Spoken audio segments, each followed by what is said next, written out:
Hello বন্ধুরা, তোমার সাথে কেমন আছো? নিশ্চয়ই ভালো আছো। আমিও ভালো। আমি শুধু তোমার চলে এসেছি আবারও কিছু রান্না নিয়ে। আমি তো ঘরোয়া রান্নাই করি, সবাই জানো, তাও আমি আমার মতো করে যেভাবে করি তোমাদের সাথে শেয়ার করি। তা দেখো, নতুন আলু তো নিয়ে নিয়েছি, ভালো করে ধুয়ে নিয়ে এসেছি। এবার আলুটাকে আমি কেটে নেব। দেখো, আলুগুলো কেটে নিয়েছি কি সুন্দর করে। কড়াই বসিয়ে নিয়েছি। কড়াইতে আমি একটা ফোড়ন তুলে রেখেছি, সেটা তোমাদের সাথে শেয়ার করে দেখাবো পরে। তা এখন দিয়ে দিলাম আমি সর্ষের তেল। এবার ফোড়নে দিয়ে দেবো সাদা জিরে, শুকনো লঙ্কা, তেজপাতা। এটা একটু ভালো করে নেড়ে চেড়ে ভেজে নেব। দেখো, এটা তো ভাজা হয়ে গেছে। এবার আমি এবারে আলুগুলো দিয়ে দেবো। লবণটা দিয়ে দেবো, কারণ লবণ দিলে খুব সুন্দর মিশে যাবে, নরম হয়ে যাবে। এরা শক্ত শক্ত বলে কথা বলবে না। আমি একবার হলুদটাও দিয়ে দেবো, কারণ নুন হলুদ তো এরা কী বলে, স্বামী স্ত্রী, সেটাই হবে। কেন, নুন হলুদকে ছাড়া চলে না, আর হলুদ নুনকে ছাড়া চলে না, জানো। তাই এদেরকে দিয়ে দিলাম। দুজনকে দিয়েই একসাথেই মেথিটা খুব সুন্দর ভেজে নিই একটু ভালো করে। এতক্ষণ তো এদের নাচালাম, এবার এদের সঙ্গপাঙ্গ না দিলে তো এরা হবে না। তাই এদের সঙ্গপাঙ্গ তো এবার দিয়ে দিলাম। দেখো, দিলাম টমেটো, দিয়ে দিলাম পেঁয়াজ, তার সাথে জলটা গরম করে নিলাম। ব্যাস, একে তো চান করাতে হবে। গরম জলেই চান করে, এত ঠান্ডা যেয়ে একটু গরম জলেই চান করিয়ে নিই। সোয়াবিন, ঠিক আছে। অনেকেই অনেক রকম রান্না করে, আমিও অনেক রকম রান্না করি। আজকে এরকমভাবে করছি, অনেক শেয়ার করো। এবার কি, এদের সাথে এবার মিশিয়ে দিই। না মিশিয়ে এদের বলবে না, না এদের তো একসাথে থাকতে হবে এখন অনেকক্ষণ। তাই জন্য এখন এদের মিশিয়ে দিই, নাহলে এরা একসাথে থাকতে পারবে না। আমি ভেজে নিই, তখন তোমাদের সাথে আবার আসছি।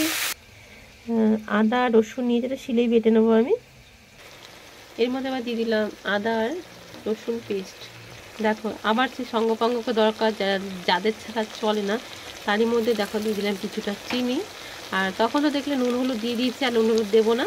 আর তারপর দিলাম লঙ্কা গুঁড়ো, তারপরে দিলাম জিরে গুঁড়ো। সবাইকে তো দিয়ে দিয়েছি, তার মধ্যে একটু জল দিয়ে দেবো, না হয়তো এরা মিশবে না। আর না মিশলে তারা ঝগড়া করবে, তাই ঝগড়ার দরকার নেই বাবা, একটুখানি জল দিয়ে দিলাম। কেন বেকার ঝগড়া করবে বলো, আমাদের জন্য তো ঝগড়া করবে কেন বলো তো। তাই ঝগড়া করার দরকার নেই। তাহলে তোমরা একসাথে মিলে মিশে সবার সাথে মিশে যাও, সবাই মিলে মিশে থাকো, তাই না বলো। কথাটা তো সেটাই দাঁড়ায়, তাই না। তো এবার ভালো করে কষিয়ে নেবো যতক্ষণ না জলটা শুকায়, আর কাঁচা গন্ধটাও ততক্ষণ চলে যাবে। এই আমার কথাবার্তা শুনছো, কেউ রাগ করো না প্লিজ, বুঝলে।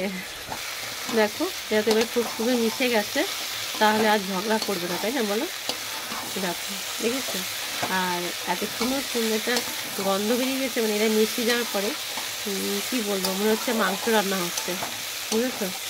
তাই এবার দিয়ে দেবো জল। তোমরা অবশ্যই গরম জল দেবে, যে কোনো তরকারিতে গরম জল দিলে তার টেস্ট, স্বাদ, গন্ধ আলাদাই হয়, তাই না। দেখো, লেগে লেগে যাচ্ছে, তার মানে কী বলবো, হয়ে গেছে। এবার দিয়ে দেবো জল, গরম জল। দেখো, প্রতিদিন আমি তরকারিতে জল দিই, আর জলটা প্রতিদিন ঝোল হয়ে যায়, জানো। তোমাদের কি তাই হয় বলো তো, আমাকে একটু কমেন্ট করে বলো তো। আমার জানো জলটা প্রতিদিন ঝোল হয়ে যায়। তাই এবার তো দিয়ে দিতে হবে গরম মশলা, এছাড়া তো ওরা চলবে না। তাই দিয়ে দিলাম মিট মশলা। মিট মশলাটা নাকি, হ্যাঁ মিট মশলা। এবার এদের সাথে ভালো করে মিশিয়ে দাও, না হলে তো হবে না। যেমন প্রত্যেকেরই গরমকালে শীতকালে মাখার পরে একটুখানি মুখে মাখা মাখতে হয় না, তো এই গরম মশলাটা হচ্ছে ওদের মুখে মাখা। তাহলে দেখো হয়ে গেছে। কালারটা দেখেছো কি সুন্দর হয়েছে, এই দেখো, জাস্ট ওয়াও। কিছু কড়াই, দেখো দিয়ে দেবো সর্ষের তেল। সর্ষের তেলের মধ্যে সর্ষে দিয়ে দেবো কিছুটা। এতে দিয়ে দেবো কারি পাতা, ধুয়ে ঠুয়ে রেখেছি। কারি পাতা দিয়ে কিন্তু ছেটে, কে কে ভয় পেয়েছো বলো। গরম করলে এবার ওটা এবার দিয়ে দেবো। দেখো, কে খেয়েছো এরকম করে কারি পাতা দিয়ে, এরকম করে খেয়ে দেখো, খুব ভালো লাগে জানো। আর কেমন হয়েছে আমার ভিডিওটা অবশ্যই কমেন্ট করে বলে, লাইক শেয়ার করে সাবস্ক্রাইব করে পাশে দেখো। সবাই সুস্থ থেকো, ভালো থেকো, সবাইকে টাটা। দেখো ধোয়া উঠছে কিন্তু এখন।